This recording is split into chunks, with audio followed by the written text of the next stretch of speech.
kusoo dhawaada barnaamijkeena murti iyo mahmaah qaybtiisa saddexaad. barnaamijka hore waxaanu ku soo qaadanay mahmaahda Soomaaliyeed ee tiraahda saddex lama heshiiso. nin qood jecel iyo nin aan u quurin ma heshiyaan, nin qab weyn iyo nin aan u qabin ma heshiyaan, nin qosol badan iyo nin qoonsimaad badan ma heshiyaan. waxaana filayaa in aan isla fahnay oo aad ka faa'iideysateen barnaamijkaas. barnaamijkeenana oo ah kii saddexaad waxaan ku soo qaadanaynaa haddii eebba idmo mahmaah kale oo Soomaaliyeed oo caan ah oo tiraahdo saddex maara looma helo, gardarro garab og, gaajo guri og iyo cudur geeri og.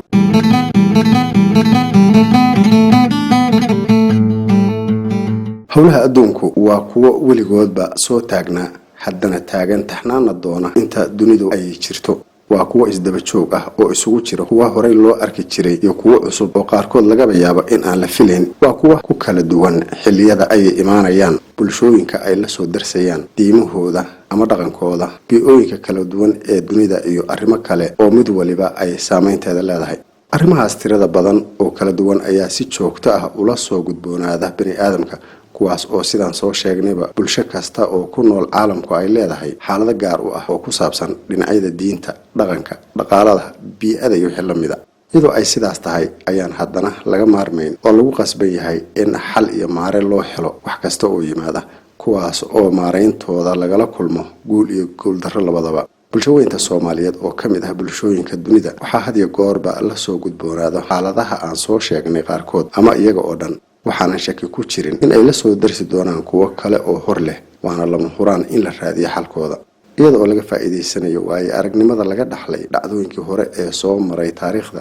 ayaa xal u helidda iyo maaraynta arrimahaas waxaa loo maraa farsamooyin, xeerar, qawaaniin iyo siyaabo kala duwan oo ku salaysan diinta, dhaqanka, duruufaha markaas jira iyo waxyaabo lamida. sida lagu yaqaan ee ay uga duwan tahay ummadaha kale ee dunida, Soomaalidu waa dad markasta oo ay xalisanayso arrimaheeda adeegsato oo cuskada xigmado iyo murtida baaxadda weyn ee Alla ku manaystay. waa xigmado salka ku haya diinta, dhaqanka, waayo aragnimada iyo taariikhda guud. xalinta arrimahaas waxaa hoggaanka u haya loogana dambeeya culamaa u diinka, xeer beegtida dhaqanka iyo dadka indheergaradka ah ee loo aqoonsan yahay in ay dhirin karaan xalka loo baahan yahay. xeerbeegtidaasi waxa ay dhacdo kasta u samayn jireen tilmaan iyo halbeeg murtiyeysan oo marka ay timaado loo maro loona cuskado xalinteeda. mahmaahyada Soomaalida ee ka dhashay xaaladaha horey ula soo gudboonaaday ee waayo aragga lagu noqday waxaa ka mid ah mahmaahda aan ku soo qaadanayno barnaamijkeennan oo ah mahmaahda tiraahda saddex maara looma helo ama xal looma helo, gardarro garab og, gaajo guri og iyo cudur geeri og.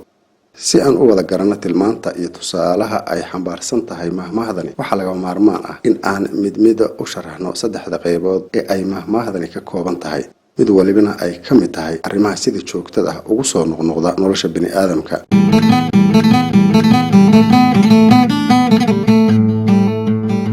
mararka qaar waxaan aragnaa qof gardaran oo dulminaya qof ama dad badan. waxaa laga yaabaa in qofkaasi oo dhaqan ka dhigto gardarro iyo tacadiyo aan sabab lahayn oo uu u geysanayo markastana la doonanayo dad kale.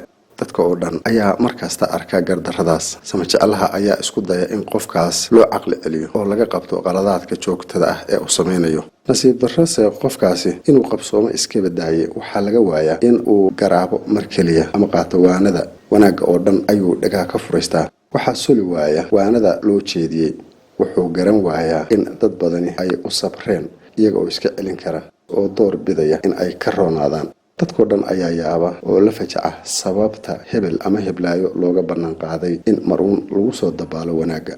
waxaa la isweydiiyaa waxa qofkaas u macaaneeyey xumaanta. waxaa jira ee keenay in qof uu xumaanta u bareero oo ka doorto wanaagga. lagama saharee waa loo kuurgalaa oo loo ra'i badsadaa. ugu dambayn ayaa waxaa la ogaadaa in uu jiro qof ama koox ugu garbaynaya xumaanta oo ku dhiirigelinaya. waa dad wax ugu canba ku boorinaya in uusan kaba waaban wadada khaldan ee uu ku socdo. waana arrin ka mid ah arrimaha ugu waaweyn ee sababay dhibaatooyinka muddada dheer hareeyay Soomaalida ee ilaa iyo hadda loo maara la'yahay. intaas kadib waxgaradka ayaa isla garta in gardarrada qofkaasi ay tahay mid garba og, sidaasna uu ku diidayo wanaagga loo sheegayo wax la gudboon. markaasa waxaa la yidhaahdaa gardarrada caddaanka ah ee hebel waa gardarro garba og, maarana looma heli doono.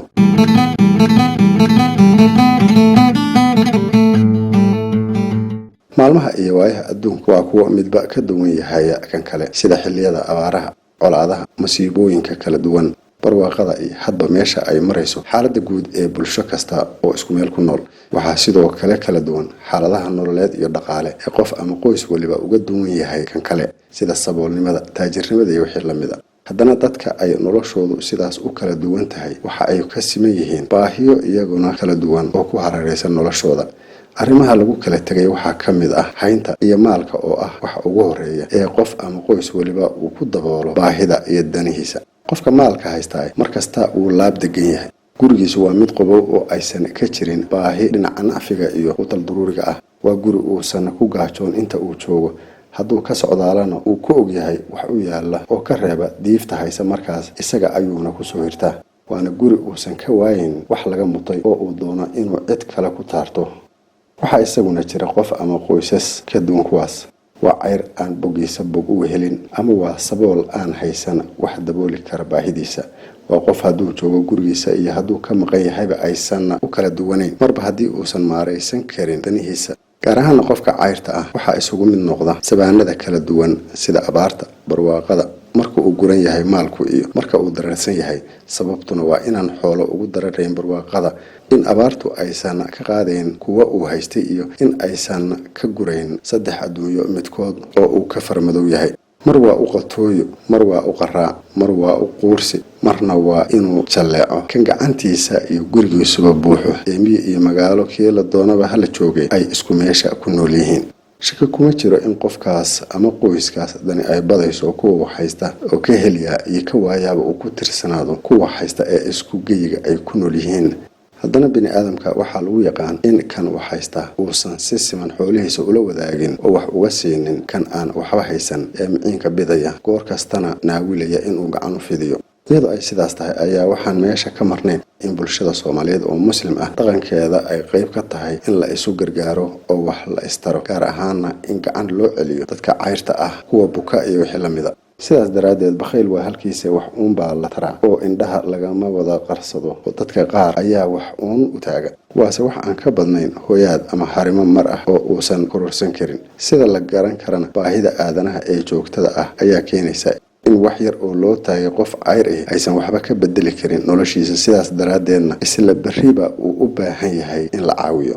waa qof ama qoys ay had iyo goorba ka muuqato dacdarrada ay waayuhu badeen. waase gartiis alle ayaa addoomihiisa ku jeclaada in ay markasta baryaan aadane uu isku nacaa. sidaas daraadeed dadka qaar ayaa qofkaas ku naca baahida, qaarna wayba ku caayaan kuna yasaan. laakiinse dadka iimaanka iyo garashada u saaxiibka ah ayaa u garaaba oo yidhaahda baahida iyo baryada qofkaas ee aan dhammaanayn waa gaajo guri og oo lama dabooli karo. yaanse lala yaabine wixii loo awoodo ha la siiyo. waa dadka garowsan in alle addoomihiisa qaar uu ku imtixaano cayr, qaarna maal badan oo fadhiya xeryihiisa. isaga ayaana og xigmadda ku jirta. markastase waxaa waajib ah in aan u xamdi naqno kuna sabirno qadartiisa. iyadoo ay sidaas tahay ayay Soomaalidu xaaladda qofka saboolka ah ku tiraahdaa hebel waxaa ka muuqata gaajo guri og oo lagama xilbeeli karo.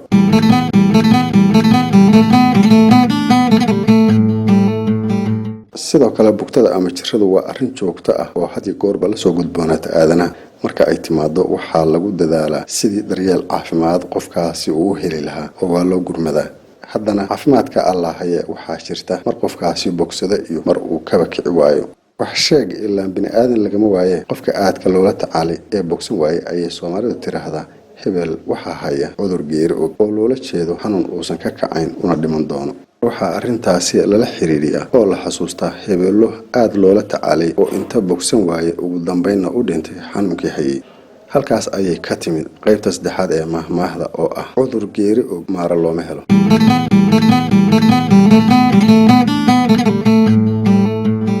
haddaba saaxiibayaal, mahmaahdan oo sidaan soo sheegnayba oranaysa saddex maara looma helo, gardarro garab og, gaajo guri og iyo cudur geeri og, waxay ina xasuusinaysaa in qofka cayrta ah ay markasta ka muuqanayso waa darro ka turjumaysa guriga iyo noloshiisa.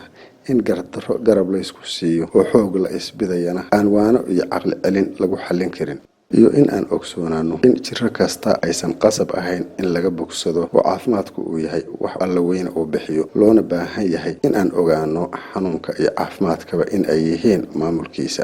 sidaas daraadeed ayay Soomaalidii hore mahmaahdan ku kulmisay saddexdaas waxyaalood oo ay ugu sheegtay in aan la xallin karin. waxayna tiri saddex maaro looma helo, gardarro garab og maaro looma helo, gaajo guri og maaro looma helo, cudur geeri ogna maaro looma helo. intaas ayuuna ku dhan yahay barnaamijkeena Murti iyo Maahmaah. fadlan ha ilaawin inaad subscribe dhahdaan channelkan, noona soo qortaan fikradihiina iyo wixii xigmad ah ee aad haysaan ama aad doonaysaan in la idin soo tabiyo. intaan mar kale kulmaynana waxaan idinkaga tagayaa nabadgelyo iyo ammaan Allah.